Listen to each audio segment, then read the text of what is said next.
Hi friends, welcome to Mother's dairy.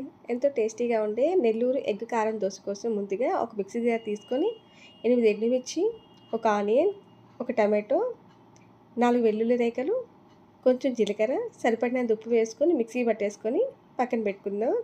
Stove on చేసి pan పెట్టుకొని 1 tea spoon oil heat చేసుకొని mixie పట్టుకున్న ఈ కారంని దాంట్లో వేసి దగ్గర పడిందాక కుక్ చేసుకుందాం. చూడండి, ఇలా కుక్ చేసుకొని ఈ విధంగా దగ్గర పడిందాక కుక్ చేసి స్టవ్ ఆఫ్ చేసుకుందాం. స్టవ్ ఆన్ చేసుకొని దోశ పాన్ పెట్టుకొని దోశ వేసుకుందాం. చాలా ఈజీగా, చాలా టేస్టీగా చేసుకోవచ్చు. ఫ్రై చేసుకున్న కారాన్ని వేసుకొని ఒక ఎగ్ బ్రేక్ చేసి వేసుకొని మొత్తం దోశకి అప్లై చేద్దాం. అప్లై చేసి అంచుల మీద ఆయిల్ వేసుకొని 2 పక్కల కాల్చుకుందాం. ఎంతో టేస్టీగా ఉండే నెల్లూరు ఎగ్ కారం దోశ రెడీ. మీరు కూడా ఒకసారి ట్రై చేసి టేస్ట్ చేయండి. మరిన్ని టేస్టీ ఈజీ రెసిపీస్ కోసం మా ఛానల్ సబ్స్క్రైబ్ చేయండి. Thank you for watching.